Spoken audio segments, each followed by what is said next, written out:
के शर्मा आपकी सेवा में फिर से हाजिर हूँ। मैं आपको राहु से संबंधित 12 भावों के उपाय बताऊंगा, जिससे आपके पता चलेगा कि जीवन में राहु होता कैसे है। राहु के कारण तरह तरह की परेशानियाँ खड़ी होती हैं। जिस प्रकार से अगर प्रथम भाव में राहु बैठा हुआ है लगन में, तो शारीरिक रोग देता है, शरीर रोग देता है, परेशानी देता है, मेहनत ज़्यादा कराता है और कुछ दिनों को तैयार नहीं होता। ऐसे मनुष्य का जीवन जो होता है भाग दौड़ में ज़्यादा रहता है। अब द्वितीय भाव के अंदर राहु हो तो बाड़ी के अंदर एक तो कटाव देता है, कभी कभी आदमी हकलाने लगता है, धन की भी हानि करता है। द्वितीय भाव कुटुंब का भी होता है। कुटुंब के घर में राहु जब बैठता है तो कुटुंब के अंदर अफरा तफरी करता है। जब अफरा तफरी पहुँचाता है तो कुटुंब के अंदर कलेश, जलन। और द्वितीय भाव वाणी का भी होता है, आँख का भी होता है, आँख में भी परेशानी हो सकती है। वाणी के अंदर बैठा हुआ है तो वाणी में परेशानी हो सकती है। और मुख का भी होता है, जिससे मनुष्य को मुख से संबंधित रोग हो जाते हैं, जैसे कैंसर वगैरह है, अन्य बीमारियां हैं। ऐसा आदमी तीखा चटपटा खाना बहुत पसंद करता है।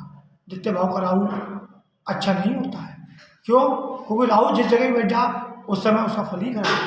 द्वितीय भाव के अंदर राहु होता है तो छोटे बहन भाई को कष्ट देता है, पराक्रम ज़्यादा करवाता है।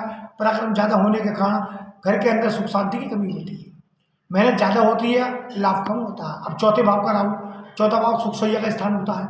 वहाँ पे यदि चौथा भाव में राहु बैठा हो तो माता को कष्ट होगा। चौथा भाव माता को होता है। जमीन जायदाद का होता है, जमीन जायदाद में परेशानी होगी। क्यों? और मानसिक संतुलन का भी होता है। उसी प्रकार से मनुष्य का जो जीवन होता है वो चौथे भाव से जुड़ा सुख सैया का होता है। वहाँ राहु बैठता है तो मनुष्य को सुख सैया के स्थान में कमी पैदा करता है। इस कारण वंश आदमी भागा भागा पड़ता है और उसको सुख शांति नहीं मिल पाती, मकान नहीं बन पाता या जमीन जायदाद नहीं खरीद पाता। वो चौथे भाव आपका फल है। और पांचवा भाव बुद्धि का होता है, संतान का होता है, पिछले कर्मों का होता है और बुद्धि का होता है। यदि वहाँ पर राहु बैठ जाए तो संतान किसी को देता भी और ना भी देता, और देता तो सुख नहीं देती। उसका मुख्य कारण क्या है? उसका मुख्य कारण है कि पंचम भाव संतान बुद्धि से पिछले कर्म होता है।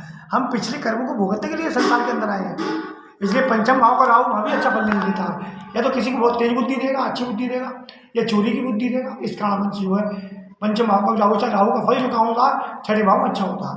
छठा भाव राहु के जो होता है, छठे भाव राहु वहाँ पर क्या होता है? शत्रु को होता है, शत्रु को हनन करता है। वहाँ के लिए राहु बहुत अच्छा होता है। ऐसा आदमी राजनीति में जा सकता है, हर जगह जा सकता है। सप्तम भाव में राहु पति पत्नी के संबंध विच्छेद करवाता है, संबंध विच्छेद करवाता है और वैवाहिक जीवन में सुख शांति की कमी देता है, पति पत्नी मनमुटाव देता है। ऐसे आदमी का अन्य स्त्री से भी संबंध हो सकता है। अष्टम भाव का राहु पैतृक संपत्ति खराब करता है, पेट खराब करता है, स्वास्थ्य खराब करता है, आंतों का लीवर को पराचरण करता है। नवम भाव का राहु धर्म का स्थान होता है। माँ धर्म के लिए आदमी उत्तेजित नहीं हो पाता, धर्म नहीं कर पाता, कहता चलो फिर कर लेंगे पूजा पाठ। नवम भाव धर्म का होता है। दसम भाव होता है व्यापार का, और पिता का सुख नहीं मिलने देता, पिता को परेशान करता है, धन धान्य की वृद्धि नहीं होने देता।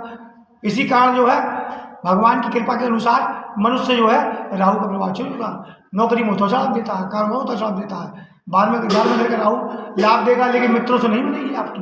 क्यों? मित्रों का घर भी होता है और राहु में बैठ के मित्रों से मनमुटाव पैदा करता है, धोखेबाजी का रहता है। बार में करके राहु उल्टी आँख का जेल का होता है, और वहाँ राहु बैठ के जेल की भी नौबत ला देता है।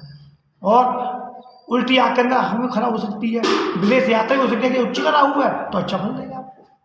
इसलिए आपसे निवेदन है कि मेरे चैनल को सब्सक्राइब करें, मेरे नंबर को सब्सक्राइब करें, और तो कोई भी चीज़ ज्योतिष से संबंधित समस्या को बूझने के लिए पंडित SK शर्मा से संपर्क करें। मेरा मोबाइल नंबर जो 99-175-19-019 है, इस पर संपर्क करके आप अपनी समस्या का निदान पाएँ और मेरे चैनल को सब्सक्राइब करें। और कभी भी मुझसे जो है आप बात करने की कृपा करें, कोशिश करें।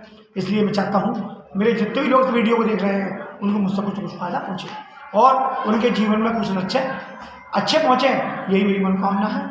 मैं पंडित SK शर्मा, नमस्कार।